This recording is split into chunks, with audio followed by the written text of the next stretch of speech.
मुजफ्फरनगर जिले की खतौली तहसील में आज राष्ट्रीय लोकदल के महामंत्री संगठन अजीत राठी और खतौली नगरपालिका सफाई कर्मचारी संघ के अध्यक्ष सुधीर वाल्मीकि ने एसडीएम सुबोध कुमार के खिलाफ खतौली तहसील में धरना दिया।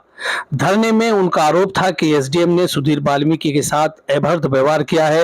हालांकि एसडीएम सुबोध कुमार का कहना था कि उन्होंने किसी के साथ अभद्र व्यवहार नहीं किया है।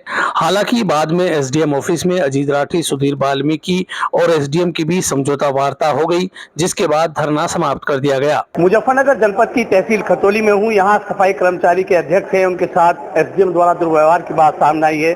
ये लोग यहाँ धरने में बैठे हैं। राष्ट्रीय लोकदल के संगठन मंत्री हैं प्रदेश के अजीत राठी। आप बताइए किस लिए धरना दिया जा रहा है? धरना इसलिए दिया जा रहा कि कल का प्रकरण है, बरसात हुई है अभी अभी। अगर किसी के कोई पशु बंध रहे खतौली में और वहां पानी भर गया तो मिट्टी तो डाल लगा, वो कुछ ट्रैक्टर से मिट्टी लेकर आ रहा था कोई व्यक्ति, उसको इन्होंने तहसील वालों ने पकड़ लिया। ठीक है जी, हमारे सभासद इन्हीं के क्षेत्र का वो ट्रैक्टर था, इन्हीं के जो वार्ड है, जो वही वो निवासी इनके वार्ड का है, वो जो है इन्हें लेकर यहाँ आ गया। एसडीएम साहब का व्यवहार इतना खराब कि मैंने अब तक के जो जीवन में अब तक इतना खराब व्यवहार नहीं देखा। आप किसी व्यक्ति को उसकी बात सुने बगैर आप ये कहते हो कि मेरे ऑफिस से बाहर निकल जा। नहीं तो आपका धरने में बैठे हैं, क्या आप लोगों की मांग है? मांग ये है कि जैसे जो मान ले, अगर ये वाल्मीकि समाज से है, क्या वाल्मीकि समाज संविधान नहीं कहता कि वो सभासद नहीं बन सकता? यहाँ बनेगा, संविधान है, डॉक्टर भीमराव अम्बेडकर जी का जो बनाया हुआ संविधान है। क्या ये चुनाव नहीं जीता? क्या ये जनप्रतिनिधि नहीं? आप जनप्रतिनिधि को ये कहोगे बाहर निकलो, आप एक दलित समाज के जो सभासद को ये कहोगे कि यहाँ से बाहर निकलो। तो हमारे साथ सफाई कर्मचारी नगरपालिका के सफाई कर्मचारी के अध्यक्ष हैं, सभासद पति भी हैं। इनसे जानेंगे क्या आपके साथ घटना हुई थी, क्यों आप धरने पे हैं? सर, मैं कल एक जन समस्या को लेकर आया था। ट्रैक्टर टोली का मामला था, मेरे वार्ड का निवासी था एक बेचारा, तो गलत अवैध खनन कर रहा था, नहीं कर रहा था मुझे नहीं जानकारी है। अगर वो गलत काम करे, जुर्माना है अवैध खनन पर, जुर्माना करते। इन्होंने सर मेरी एसडीएम साहब ने बेइज्जती करी और मुझे बेइज्जत करा है, मेरी जाति को लेकर टिप्पणी करी है इन्होंने। क्या आपका कहना बेइज्जती की? क्या उनके द्वारा आपको कहा गया? मुझे ये कहा गया कि मेरे कमरे से बाहर हो जाओ। जनप्रतिनिधि के साथ साथ मैं सफाई कर्मचारी संघ का अध्यक्ष भी हूँ।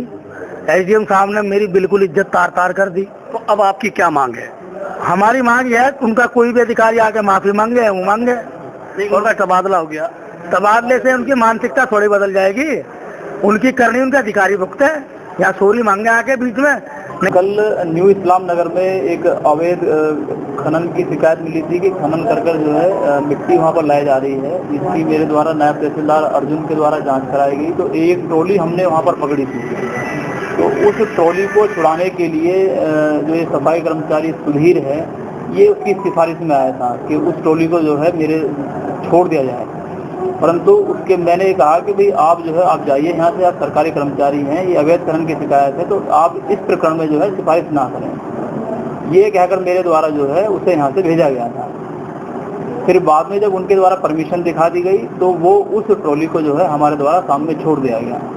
अब क्योंकि इनकी पत्नी सभासद है, इनका कहना ये है कि भाई जब ये मैं आया था तो मेरी सिफारिश पर ही जो है वो ट्रॉली छोड़ दी जानी चाहिए थी, बाद में जो है किसी और की सिफारिश पे वो ट्रॉली क्यों छोड़ी गई। सिर्फ और सिर्फ ये मुद्दा राजनीति से प्रेरित है। और गत में भी ये जो सफाई कर्मचारी हैं, संविदा सफाई कर्मचारी हैं, मान्य सभासदों के साथ भी इनका दुर्व्यवहार रहा है। कई बार इनकी मारपीट की शिकायतें भी हुई हैं कई बार। और ये सारी घटना जो ये सारा जो प्रकरण है ये सब राजनीति से प्रेरित है। ऐसी कोई मेरी मंशा नहीं थी कि किसी की भावनाओं को जो है ठेस पहुंचाई जाए। सिर्फ और सिर्फ अवैध खनन का मामला था, जिसकी जो है जांच के बाद जो है वो ट्रॉली छोड़ दी गई, जिसकी अवैध सिफारिश ये कर रहा था। दलित होने की वजह से दुर्व्यवहार का आरोप लगाया। ऐसा किसी के साथ कोई दुर्व्यवहार नहीं किया गया है। सभी लोग ऑफिस में बैठे हुए थे, मेरे साथ पत्रकार गण भी बैठे हुए थे, हमारे जाला के माननीय पत्रकार सचिन जी बैठे हुए थे, सभी लोग यहाँ उपस्थित थे। ऐसा कोई भी दुर्व्यवहार जो है किसी भी व्यक्ति के साथ मेरे द्वारा जो है यहाँ पर तहसील परिसर में नहीं किया गया है। ये सिर्फ और सिर्फ राजनीति से प्रेरित है।